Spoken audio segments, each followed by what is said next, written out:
এখানে খুব সুলভ মূল্যে আমরা খাবার সাপ্লাই করার ব্যবস্থা করছি। 15 টাকা কফি এয়ারপোর্টের ভিতরে তো চিন্তা করা যায় না, 35 টাকাতে ডোনাট আছে। তো এটা খুবই সামান্য। আপনারা বাংলাদেশের জন্য যা সমৃদ্ধি অর্জন করেছেন, আপনাদের রেমিটেন্সের উপর বাংলাদেশ দাঁড়িয়ে আছে। আপনাদের প্রতি আমরা সবাই কৃতজ্ঞ। এই কৃতজ্ঞতা প্রকাশের ভাষা আমাদের জানার নাই। এই প্রবাসী লাউঞ্জ বা এই সমস্ত এয়ারপোর্টের সুযোগ সুবিধা একটা সামান্য অংশ মাত্র। আমরা প্রবাসী কল্যাণ মন্ত্রণালয় থেকে আরও অনেক ব্যবস্থা নিয়েছি, আজকে সেটা আমি ডিটেল বলে আপনাদের ভারাক্রান্ত করব না, কিন্তু আমরা আমাদের সর্বোচ্চ প্রচেষ্টা থাকবে আপনারা যারা রেমিটেন্স যোদ্ধা আছেন তারা যেন বাংলাদেশের সকল স্তরে ভিআইপি মর্যাদা পান।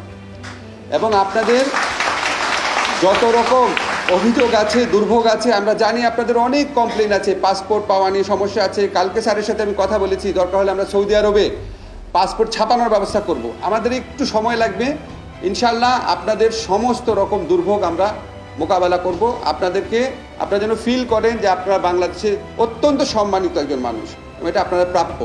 আজকে আমি কথা বাড়াবো না, স্যারকে শুধু একটু বলি, এই প্রবাসী লাউঞ্জ করার ব্যাপারে আমাদের আইওএম প্রচণ্ড সহযোগিতা করেছে। আইওএম এর প্রতিনিধিরা আছেন, আমাদের যে প্রবাসী কল্যাণ মন্ত্রণালয়ের সচিব আছেন, আমাদের পিএস আছেন, সরওয়ার সাহেব সহ সবাই দিনে রাতে কষ্ট করেছেন। আমাদের এখানে যে সিভিল এভিয়েশন অথরিটি আছে, ওনারা এই জায়গাটা হচ্ছে অন্য একজনকে দেওয়া ছিল, অন্য একটা দোকানকে, শোনার সাথে সাথে এটা খালি করে ওনারা করে আমাদের ব্যবস্থা করে দিয়েছেন। আমরা এটা যে আপনারা দেখছেন এটা কিন্তু শেষ না, আমরা আরও উন্নত করার চেষ্টা করব। আপনারা এখানে ডিসপ্লে বোর্ড আছে, এখানে টেলিভিশন আছে, আমরা এটাকে আরও উন্নত, আরও কমফোর্টেবল করার